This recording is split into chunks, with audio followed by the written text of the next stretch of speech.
Welcome to the Bad Dad Horror Podcast with your hosts, John Couture and Sierra Couture. We all have daddy issues. Ours just comes with an extra helping of blood and gore.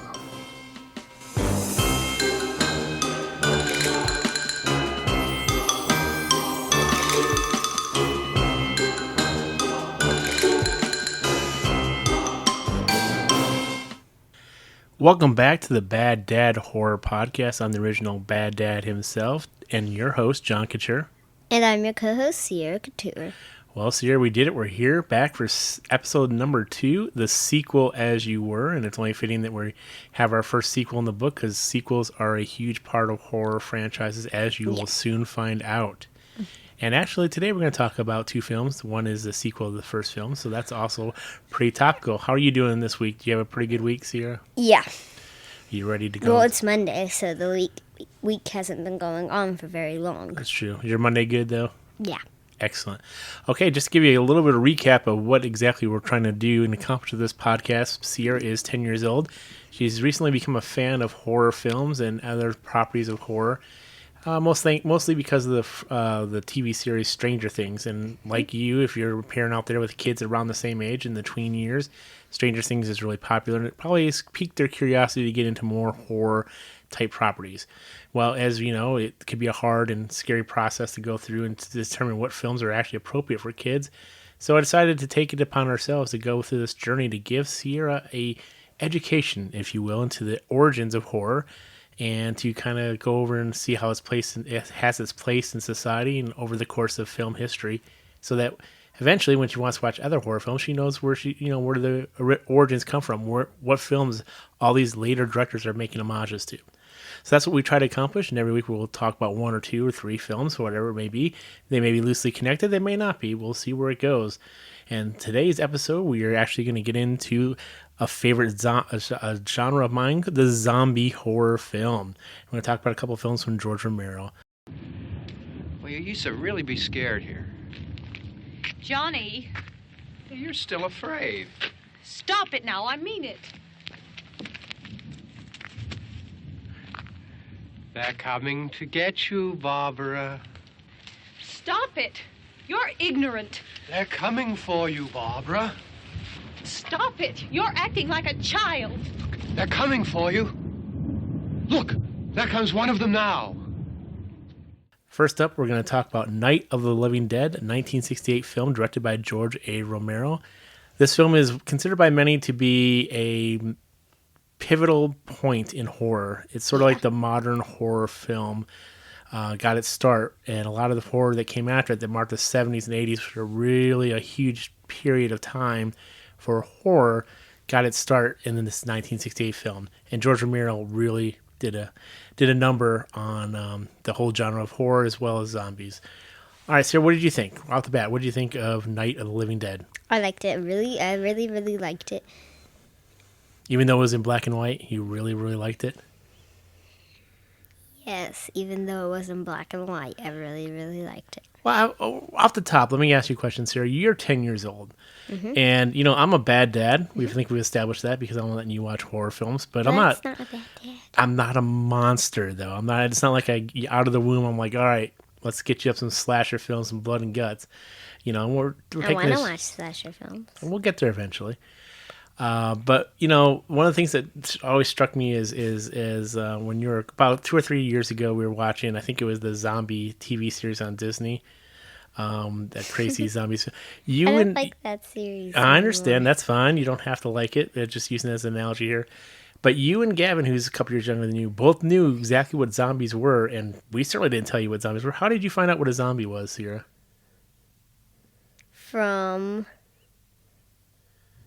It hurts me to say it. It's okay. From zombies. Zombies? Is that the first exposure you had to No. zombies? No? Well, you No. knew what a zombie was. You knew it was a person who was undead, crazed brains. I don't know how I knew it. It was born. part of the cultural zeitgeist that you were born into, and And other people at school. other people at school. You're out there. Kids are learning this stuff in school. So Even why though not? I hate the zombie series, Sure. from Zombies 1 to Zombies 3, it did tell me what zombies were. but like it's not that accurate. So No, definitely, certainly not accurate. But you can kind of see now that we go through some of these early films, you kind of see where they came from. Interesting. Let's ask you a trivia question, okay? Be ready for this question. How many times is the word zombie used in Night of the Living Dead? wait, that's super hard. Wait, are you gonna Google it and tell me if there? No, I know the answer. How do you know the answer? Did you Google it before? No, maybe I'm just very smart and I'm born like this. I know. Did you while I was out climbing? Did you Google it? I didn't have to Google. I know the answer to this question. Just answer the questions here. How many times is the word zombie? Just guess. 13. 13. We really need to get a 27. No. Higher or lower? Tell me. Definitely lower. The number of times zombie 8. No. Lower? The number of times zombie is said in the movie is actually 0. A big goose egg. Not once they use the term zombie. In fact, George Romero himself didn't really consider himself a zombie filmmaker. He considered zombies to be more the voodoo variety, people that are used in have dust and then are altered by chemicals. They're zombies in that they're living, but they're under the control of other people by this dust. So actually, he always referred to his films as undead ghouls. Never once does he in his films refer to them as zombies. But he completely overhauled and changed horror as a general and zombie films in particular, and he never once or even considers his films to be zombie films. But yet here we are, and for all intents and purposes, his Of the Dead series of films are zombie films. All right, let's get a little bit into the film Night of the Living Dead. First of all, you might notice it was a very much an independent film. Yeah. There wasn't a lot of Hollywood, wasn't a lot of big grandiose sets. It was primarily a couple of sets set in a cemetery for a bit and then a farmhouse. And it was a lot of guerrilla filmmaking techniques that George Romero and company learned while they're doing commercials and other things in around the outskirts of Philadelphia in those days in the 60s. What did you feel about the horror aspect of the film? Did you think it was gory enough for you? No. Really? It was not that gory at all. Okay. One, you can't see the blood because it's a different color. One, was there even any blood? There was a little bit of blood, especially when, spoiler alert, when Karen kills her mother in the basement with a spade. There's some blood that gets on the wall. You can kind of see it. There's some other blood that goes through. But none of the cannibalism where the zombies are eating, or I'm sorry, the undead ghouls are eating their you didn't scare you. That's interesting because the fun fact about Night of the Living Dead is that it came out in 1968, about a month before the Motion Picture Association of America started rating pictures and films. Like right now, they have rated PG or G or R, the rating system that you're familiar with, Sierra. That didn't exist back then. So this film actually came out to theaters, and it was playing in afternoon matinees, and kids as young as 6, 7, 8 years old were buying tickets to this thing, going in and watching this film and becoming traumatized. Really? Yeah. Traumatized because of it? It is, and it caused a bunch of outcry from theater owners and parents who thought that this film was so gory and so grotesque that they were giving their kids nightmares and that they were leading to gory? Yeah, they did. They thought it was leading to the moral decay of the country. 6-year-olds as of today might not think it's that gory. That's true. I mean, but things have changed, and partly because of this film, things have changed over the intervening 40, 50 years that have gone by since this film was released, that, things that you think aren't as gory now were definitely big-time gore back then. This is kind of why, Night of the Living Dead changed the whole way we look at horror, because it was considered as time to be very gory and showed a lot of especially the cannibalism scenes where they're eating, body parts and flesh, that this is something they wasn't seen before. A lot before then, before Night of the Living Dead, a lot of the films that were shown, kind of hid that in shadows or kind of hinted at it but didn't really show it. So this is kind of the first film that kind of lets you go down that route where you can kind of get a feel for what real violence is. And it kind of led to the 70s, what we'll get into here in a bit for you, the little subgenre horror like the splatter horror, which is really just focused on blood and gore, which I know is something you really want to get into, although at 10 years old, I'm going to try to hold back as much as I can. No? Okay, she's spoken. Well, that's what it is. So, again, Night of the Living Dead, 1968 film from George Romero, black and white. Yeah. It was one other interesting thing. It was released in 1968, which you may not know because you're a little young, but the late 60s, 1960s was a period of cultural change in the country. We were in the midst of fighting Vietnam, Yep. and there's all the peace hippies and the movement for, make love, not war, peace I movements. know this. We learned this. You learned this, right? So, it's also one of the films, Night of the Living Dead, is also one of the films to first feature prominently in the lead role an African American actor, which up until this point, African American actors weren't featured in lead roles many times. So it was really groundbreaking from that perspective. I noticed that. I think wasn't The Birds and Psycho before Night of the Living Dead? Night of the Living Dead came out in, yes, Night of the Living Dead was 1968. Birds and Psycho were 1960 for Psycho, 1963 for the Birds. So I noticed that in Psycho and the Birds there were not any African American actors. Mm-hmm. But then in Night of the Living Dead, which is released in 1968, Yep. They had more African American actors. Yep. In fact, the main actor, the lead, Ben, character was played by Dwayne Jones, who was His name is Ben? in the film. Yep. I never heard them say Ben. Well, his name is Ben. Maybe you do some research like Daddy does some research. Bad Dad does research. Is that how you found out that the zombies? Sometimes I just been born with this innate knowledge. I know it confuses you as your father, but sometimes I am born with innate knowledge. And always remember, Google and Wikipedia are your friends, people. I knew you Googled it. You did, you? I knew it. Maybe. I don't know. So it was an interesting film. It was a fun film. Yeah. One other thing we need to talk about before we let go of Night of the Living Dead, and this is fun from my perspective for what I do for a living, being in home entertainment distribution, is that the original Night of the Living Dead, they kind of screwed up when they released it. Back in the day, in order to have copyright for any film that was publicly showcased, in order to maintain copyright on that film after it's released, you have to mark it as being copywritten in the film. You can see that today. We go through the credits, you'll see copyright all on there. Well, the distributor was making cuts, and they changed the title of the film from Night of the Flesh Eaters to Night of the Living Dead.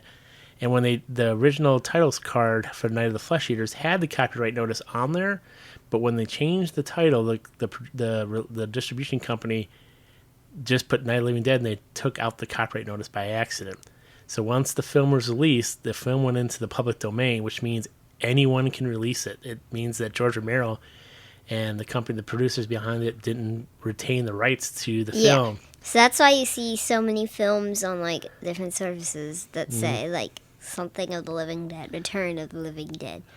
Yes, Dusk of the Living Dead. That's great. Well, there's this film has definitely spawned many sequels and remakes and films based on films, because it is in the public domain, so people can take Night of the Living Dead and do whatever they want with it, basically, because it is in the public domain. But it's also interesting enough, though. It was also one of the most successful films profit wise at the time. It was made for about $100,000, which was quite a bit of money, a little bit of money back in the late 1960s. But it made over $25 million at the box office between international and domestic, which is about 250 times its initial price that it cost to make. So it makes it one of the most profitable films, definitely one of the most profitable horror films ever released. And it's just an interesting thing. So again, George Romero made this film, and then he's gone back and actually made 6 films total of the Dead zombie films from Romero. Really? Yes, indeed. Wait, are they all sequels? Well, they're all sequels to one another. They're all in the same series of the Dead, correct? Why did we only watch 2 then? Well, because you can't watch 6 films and talk about 6 films. Yes, we can. We can have a special episode that's long. Well, this allows us to make more episodes if we go back and revisit. We could have a special long We could do a special long episode, or we can go back and do other films. And I don't spoil alert for you, Sierra, but the general rule of thumb is as sequels go up, the quality goes down. So after you get past the first couple films in a series, You told me about that already, but I'm wondering, since you went to saw it in theaters, like Scream 6 billion. 6 billion. There have only been 6 Scream movies as of this recording. Not 6 billion, but go ahead.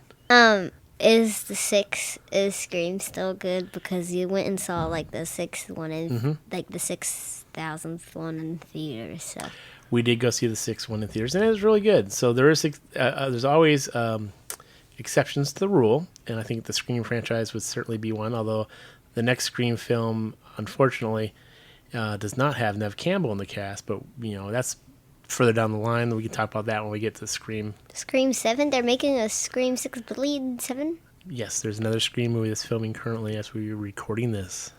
Are they gonna? How many Scream movies are they gonna make? As many as people are willing to pay for.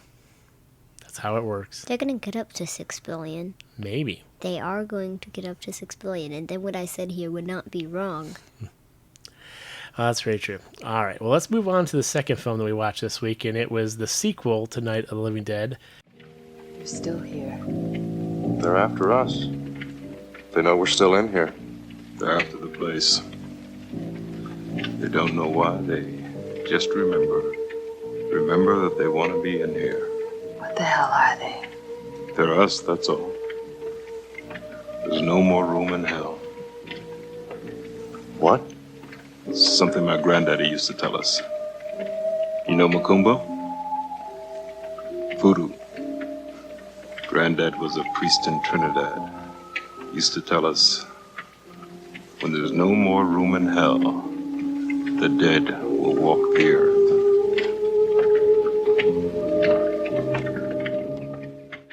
A decade later, George Romero went back to the drawing board and with his zombies, or undead ghouls as he called them, made a film, Dawn of the Dead, 1978, directed by George A. Romero. And this one is in color, so Sierra's happy.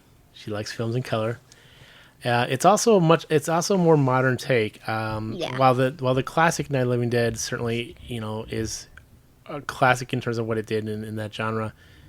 This one is an interesting movement of the genre of horror and zombies, where the people aren't stuck in a farmhouse, small location. You're now stuck in a mall for intents and purposes, and it's a much larger location. Yeah. So the more room for zombies, much more supplies, much more room for things to do, and set up different shots. So, what did you think of the second film, Sierra? It was good, but actually. I'm trying to decide. I think it was better than right now.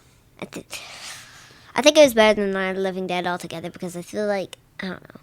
What did you like about Dawn of the Dead? I liked how the characters, I feel like, in it were all more ethical. More ethical? Than the kind of stupid ones in Night of the Living Dead. Yeah, there were the Night of the Living Dead characters. They did have a lot of infighting, whether to stay in the basement or to stay in the main house of the farm. And even if they disagreed, they came to one conclusion. Right. Not just fought about it forever. True. And, in the original Night of the Living Dead, Harry did lock the door and wouldn't let Ben back in after Ben, risked his life to go get gas and try to get medicine for his daughter. And when that plan went down the crapper, as they say, he tried to get back in the house, and Harry wouldn't open it, so Ben had to actually break the door down to get back in. So which one is Ben? Is Ben? Ben was the main character. Ben was the main guy. Yep. So, which one's last name was Cooper? I'm not sure, but I think it might have been Ben Cooper. I'm not positive. It's not that important. Which one is the guy that was like, "We gotta stay in the basement"? That's Harry. Yeah. That's Harry. Yep. And his wife and his daughter in the basement. Okay, it's Harry Cooper. Okay, yeah. Okay. Continue. So back to Dawn of the Dead. What was one of the biggest flaws you thought of Dawn of the Dead, or what didn't you care too much about Dawn of the Dead? I didn't really like how the entire thing was about zombies, and at the very end they throw in some motorcycle guys that just zoom around shooting people. So you didn't care for the raiders that came in on their motorcycles? No.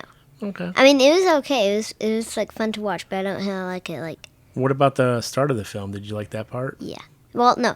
Actually, it was kind of slow, but once you get into it, and really towards the end, actually, where the Raiders are there, it's actually kind of fun. So I actually, like, when it gets going a little more, and the girl, I completely forgot her name, but she, like, learns how to shoot and fly the helicopter. Fran. She learns how to shoot and fly the helicopter, and she becomes really good at it. Yes, she does. So, like, yeah. So it gets really good. But the start is very, very slow because it's like some guy's just filling up some helicopter. Yeah, and I agree with you. It had been a while since I've seen these films. I watched them a long time ago, probably when I was your age, maybe a little older. But I was surprised at how long it takes them to get to the mall. Because whenever in my mind when I recalled Dawn of the Dead, I just think of the mall and the zombies in the mall, and there was, a whole satirical look at consumerism and the whole fun aspect of having it set in the mall. But I didn't, I'd forgotten that they spend a good 25, 30 minutes setting up the exposition of how it all took place, and they did. But it's and I agree, it's a little slow. They probably could have chopped up a little better in the editing bay and got things good. Sierra, how do you think? What do you think about the ethical morals of zombies eating their victims? Okay, hold on. I have something I want to say that I didn't like of Dawn of the Dead. Okay, shoot. I feel like when zombies like come back, I feel like they would be like, I don't know, very pale or something. Which is kind of what I was imagining in Night of the Living Dead. But like when you get to Dawn of the Dead, their skin is blue. There is a bit of bluish tinge, yeah. I did not expect that. I don't feel like that was nice. I think like it would be better if it was like really, really pale, like really, really, really pale. They kind of had what they were working with at the time, and you say that, although or like green. Yeah, okay, or green. You mentioned special effects, and it should be noted that Tom Savini was in charge of special effects on Dawn of the Dead, and Tom Savini is a master. I mean, he got his. That's where these Dead films is where he got his start. And in fact, he was supposed to do special effects for Night of the Living Dead, but then he got drafted over to Vietnam, and he had to go over to Vietnam and fight for the in that war. And and he said later that the horrors that he saw in Vietnam helped shape his special effects in creating monsters. And while we're just getting started on this journey, you'll hear the name Tom Savini again. He is a master when it comes to special effects and creating. Do you mind telling me effects. what other movies he might be in? I don't want to spoil the surprise. He's not an actor. Although he did play one of the Raiders in Dawn of the Dead. He is a special effects behind the scenes crew member. He is the one responsible for creating the looks of the zombies. So, and he's gone on and done a lot of things, and we'll get there. And I'll point out as we go where Tom Savini's work is in. But just know that he is one of the greatest special effects artists out there, and this is where he gets his start. So while you complain that maybe the color was a little blue, they working what they got, and this guy who ended up doing that became quite an industry legend, as it were. I have a fun question for you, Sierra. In the movie Dawn of the Dead, they take refuge in a mall, which they consider to be, a perfect place to stay because they got all the food and the gourmet and sporting goods store, and they could really, sporting goods store. Yeah, there's a lot of there's a good, considering all the options, holding yourself up in a mall is a pretty good, location at the time because there's so many things to help you survive in a mall. They had guns, they had, ammunition. If you're remaking Dawn of the Dead today, where do you think would be a good location to hide out from zombies in today's world? Let me think about that. Let me think about that for a while. I mean, I know how much you love pizza, so you're probably sitting there going, a Pizza Hut would be great. No, Pizza Hut would not be great. Fair enough. I mean, it's a tough question because you got to think, because for the most part, malls have gone the way of video stores, sadly, and there's not a lot of malls around that you can securely put yourself in. There are a couple of malls around, but they would take a long drive to get to one. I think the nearest one is around AMC. Yes, I mean for us locally, but I'm just saying in general in society, where would you think? Would you like an amusement park? I think it'd be fun to be in an amusement park these days, like because you can steal all the cotton candy and stuff you wanted. Yeah, I mean Disney World. Then when you get bored, you can. I mean, there ain't that many healthy stuff. Well, there's not healthy stuff, you but could still live off of it. sure. And you can always get zombies on roller coasters and have them go through the rides, and Or you could like break off a part of the roller coaster, have them go through it, and they would like die yeah, when they reach that certain part. sure. Or maybe they just put them on the But- roller coaster and then just have a machete and hang down, and when they come all the way the hill, whack their heads off. And so, Yeah, I like that. I like this amusement park idea. you like the amusement park idea?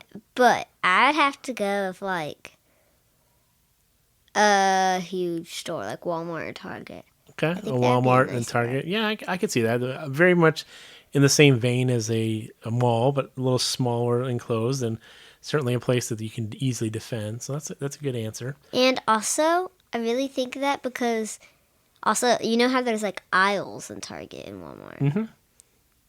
Mhm. A good thing to do is you can like space out between the like move the food to different sides of the shelves and like look through and see if someone's on the other aisle so you can go there and get it. So it's like I think it's very Easily to defend, a nice place to defend. Excellent.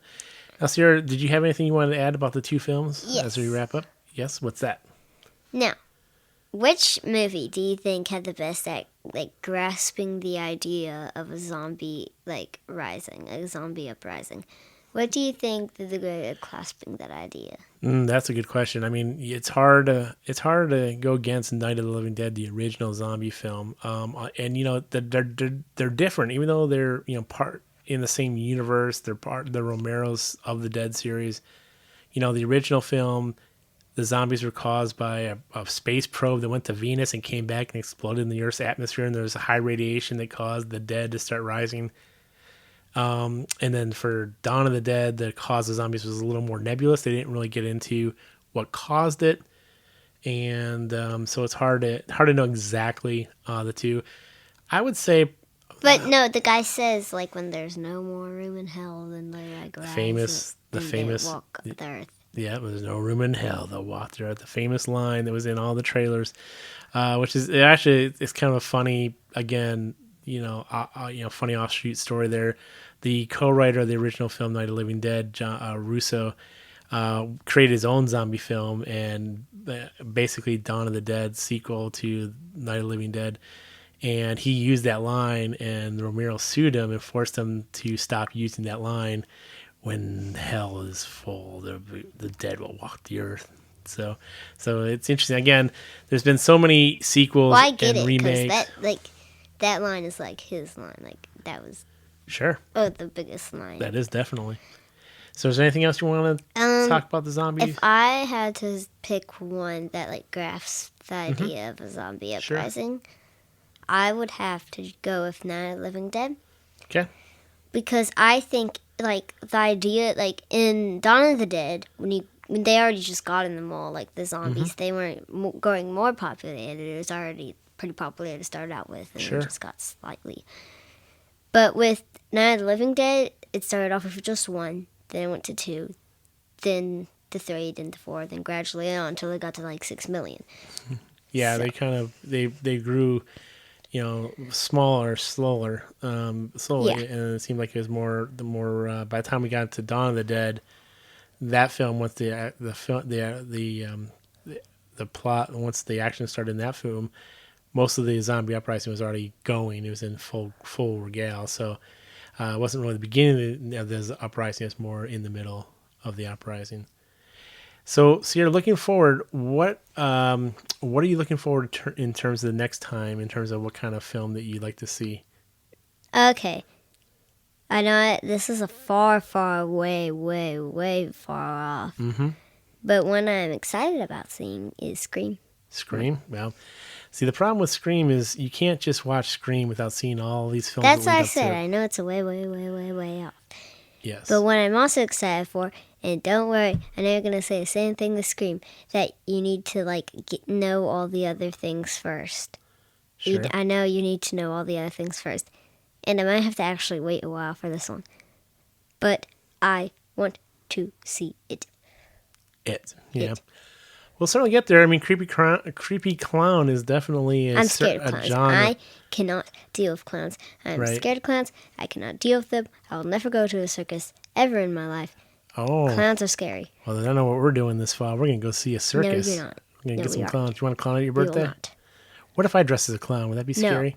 Bad dad clown? No, it will be horrible. It would be horrible. Would Don't that give you do it. nightmares? No, I Saw would these- lock myself in my room and never come out. Gotcha. So on a scale, let's rank each of the films. Night of the Living Dead, scale 1 to 10. What do you feel? 8 out of 10. 8 out of 10. And Dawn of the Dead, how do you feel about that one? 6 out of 10. 6 out of 10. Well, did you get any nightmares from either one? Did either one of No. them scare you enough that you weren't okay? Okay. Yeah. So kids your age in those tween years probably could handle the horror of those two films. Yeah, those were not that scary. That's fair.